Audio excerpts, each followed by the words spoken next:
Bismillahirrahmanirrahim. Assalamualaikum warahmatullahi wabarakatuh.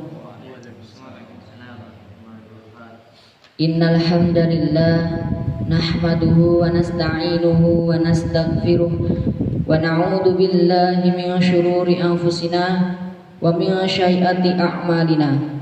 May yahdihillahu fala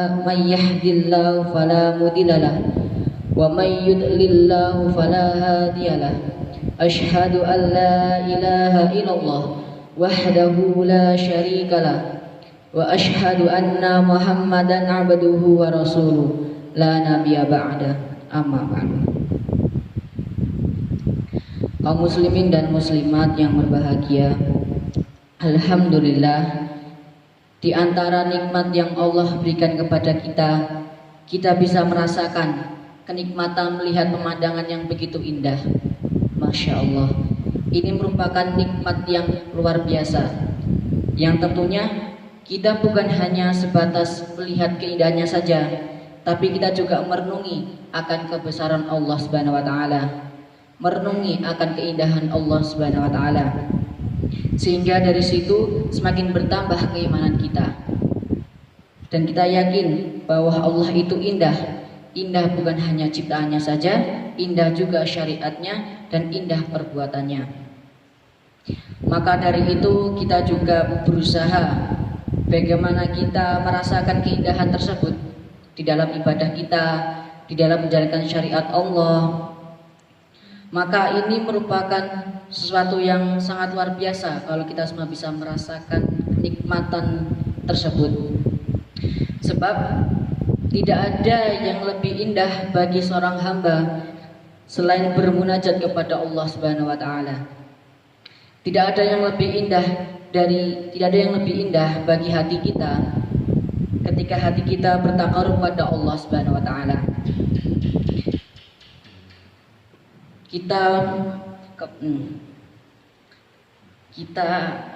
Ketika kita mengenal Allah Subhanahu wa Ta'ala, maka itu kebahagiaan yang sangat luar biasa. Bahkan kata Syekh Islam Ibnu Taimiyah rahimahullah, beliau katakan, sungguh di dunia terdapat surga. Barang siapa belum masuki ke dalam surga di dunia, maka dia tidak akan masuk surga di akhirat nanti. Apa itu surga dunia yang dimaksudkan oleh beliau? Kata beliau, ma'rifatullah azza wa jalla, yaitu mengingat Allah Subhanahu wa Ta'ala. Ya, memang betul. Ketika kita mengenal Allah Subhanahu wa Ta'ala, kita akan betul-betul tumbuh sifat yang indah sekali. Orang yang kenal Allah, dia akan menjadi hamba yang bersyukur. Orang yang kenal Allah, dia akan menjadi hamba yang selalu berbuat baik kepada manusia. Orang yang kenal Allah, dia akan menjadi hamba yang bertawadu, yang tidak akan pernah sombong, karena dia sadar dan ia tahu semua pemberian dari Allah Subhanahu wa Ta'ala. Orang yang kenal Allah Subhanahu wa Ta'ala menjadi orang yang sabar menghadapi berbagai ujian hidup, kesulitan hidup dan yang lainnya, karena ia tahu dan ia kenal Allah Subhanahu wa Ta'ala. Orang yang kenal Allah Subhanahu wa Ta'ala, dia akan menjadi hamba yang mempunyai sifat yang luar biasa. Lihatlah Rasulullah Shallallahu Alaihi Wasallam, manusia yang paling kenal Allah Subhanahu Wa Taala. Tidak ada manusia yang paling kenal Allah daripada Rasulullah Shallallahu Alaihi Wasallam. Maka karena pengenalan beliau kepada Allah Subhanahu Wa Taala sangatlah luar biasa, menimbulkan akhlak yang luar biasa, kesempurnaan sebagai manusia. Maka manusia menjadi sempurna ketika ia mengenal penciptanya yang maha sempurna. Manusia menjadi mulia ketika ia mengenal penciptanya yang maha mulia. Kenapa? Karena kesempurnaan milik siapa? Milik Allah Subhanahu wa Ta'ala. Kemuliaan milik Allah Subhanahu wa Ta'ala, keindahan milik Allah Subhanahu wa Ta'ala. Makanya orang-orang yang beriman dan bertakwa itu diberikan oleh Allah dua keindahan, yaitu keindahan batin dan keindahan fisik. Kalau kita melihat orang yang Masya Allah, bertakwa, beriman, beramal soleh. Dari air wajahnya saja kita sudah merasa senang melihatnya. Kenapa? Karena Allah mencintai dia, dan disebabkan dalam hadis bahwa apabila Allah mencintai seseorang, Allah akan memanggil Jibril.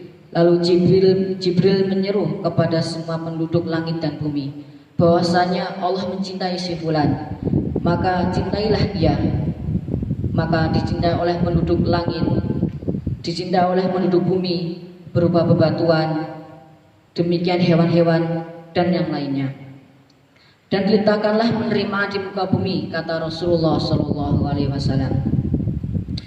Saudara-saudaraku sekalian, maka penting sekali kita mengenal tentang Allah Subhanahu wa taala. Kenali Allah dengan semakin kita kenal kepada Allah, maka kita akan bisa merasakan keindahan-keindahan yang tidak bisa kita rasakan di dunia.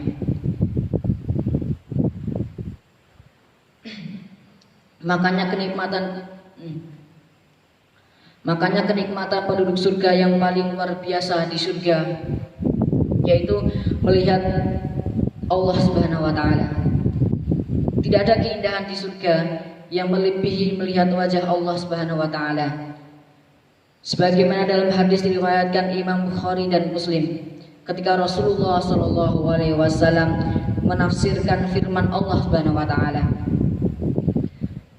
bagi orang-orang yang berbuat ihsan, Allah akan berikan kepada mereka surga. Dan tambah Rasulullah mengatakan, nanti di hari kiamat Allah Subhanahu wa taala akan berfirman kepada penduduk surga, wahai penduduk surga, maukah aku menambahkan untuk kalian sesuatu? Mereka menjawab, bukankah engkau telah menjadikan wajah-wajah kami putih bersih? Bukankah engkau telah memasuki kami ke dalam surga dan menyelamatkan kami dari siksa neraka? Nabi bersabda, maka disingkirkanlah tirai penutup, sehingga tidaklah mereka dianugerahi yang lebih mereka senangi dibandingkan anugerah melihat Rabb mereka Azza wa Jalla. Kenapa? Karena waktu di dunia mereka belum pernah melihat Allah, dan mereka di waktu di dunia mengenal Allah, dan ternyata mereka merasakan keindahan ketika mereka mengenal Allah di dunia ini. Dia merasakan ketika bermunajat kepada Allah Subhanahu wa taala, dia merasakan keindahan-keindahan tersebut. Bahkan orang yang sudah merasakan keindahan-keindahan betul dengan mengenal Allah Subhanahu wa taala, dia tidak ingin menggantinya dengan yang lain. Dia tidak ingin kehilangan karena itu memang sesuatu yang luar biasa dalam hidupnya. Allah gantikan di surga menjadi melihat wajah Allah langsung yang sangat indah. Bayangkan ketika melihat ciptaan Allah Subhanahu wa taala, kita merasa terkagum-kagum. Masya Allah, subhanallah. Bagaimana coba kalau kita melihat wajah Allah yang paling indah, yang keindahannya tidak bisa dibandingkan dengan apapun juga, saudaraku sekalian.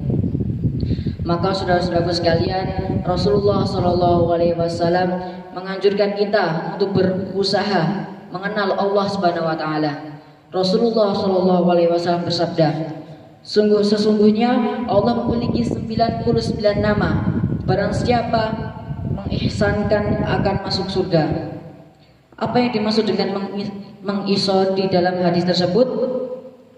Imam Ibnul Qayyim rahimahullah menyebutkan dalam kitab beliau Madrajus Sholihin, yang dimaksud dengan ihsad yaitu 4 martabat. Martabat yang pertama ialah kita berusaha kenal dalil-dalil dari Al-Quran dan hadis dari Nabi SAW.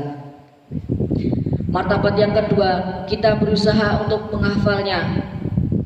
Martabat yang ketiga, kita berusaha menyelami makna-maknanya. Kita coba mengambil nama Allah Ar-Rahman. Kita berusaha selami maknanya.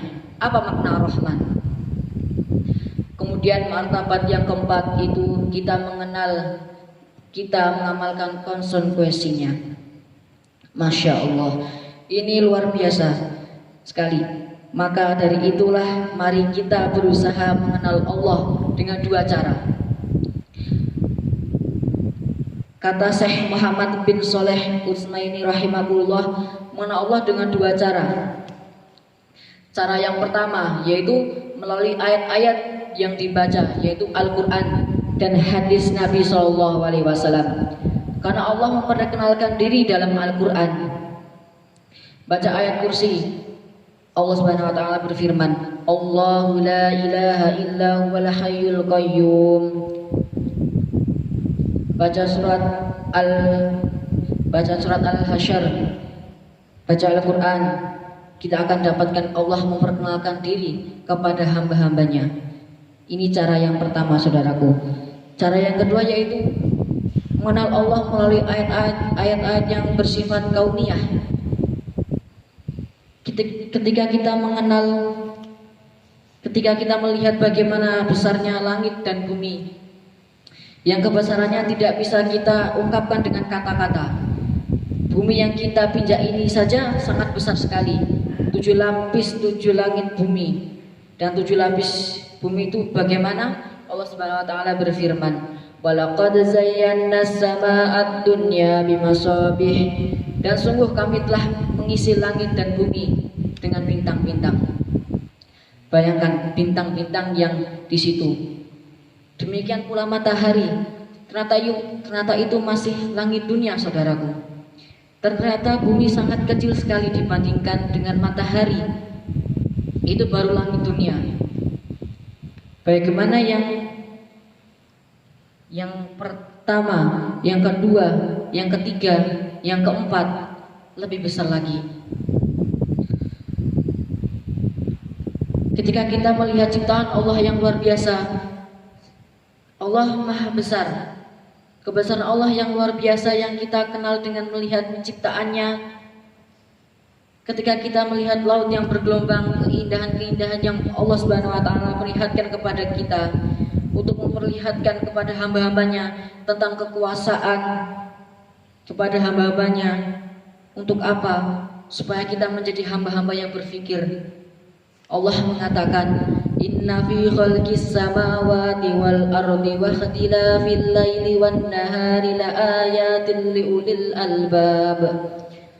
Sesungguhnya dalam penciptaan langit dan bumi dan pergantian siang dan malam, sungguh terdapat tanda-tanda kebesaran Allah bagi orang-orang yang berfikir. Siapa mereka? Alladzina yadhkuruna Allaha qiyaman wa qu'udan wa 'ala junubihim, yaitu orang-orang yang mengingat Allah sambil berdiri, duduk, atau dalam berbaring. Wa yatafakkaruna fi khalqis samawati wal ard, dan mereka memikirkan tentang penciptaan langit dan bumi seraya berkata, Rabbana ma khalaqta hadza batila. Ya Rabb, bukankah yang kau ciptakan ini sia-sia? Subhana fakina adzaban nar. Maha suci Engkau dan peliharalah kami dari api neraka. Maka dari itulah saudaraku, ketika kita diperlihatkan Allah untuk melihat, mentadaburi ayat-ayat Allah yang bersifat kauniyah alam semesta ini, karena ciptaan itu menunjukkan kepada sifat penciptanya. Semoga dengan kita mengunjungi tempat-tempat yang indah, semakin menambah keimanan kita kepada Allah Subhanahu wa taala. Semakin kita berusaha untuk mendekat diri kepada Allah Subhanahu wa taala, agar kita diberikan keindahan yang lebih dari itu, keindahan yang bersifat maknawi, keindahan hati, keindahan akhlak, dan tentunya yang terbesar yaitu keindahan zat Allah Subhanahu wa taala. Alhamdulillah, segini saja yang dapat saya sampaikan kepada teman-teman semua. Insya Allah apa yang saya sampaikan tadi bermanfaat untuk teman-teman semua. Bila ada salahnya itu dari saya sendiri, bila ada benarnya itu dari Allah Subhanahu wa taala. Wabillahi taufiq wal hidayah. Wassalamualaikum warahmatullahi wabarakatuh.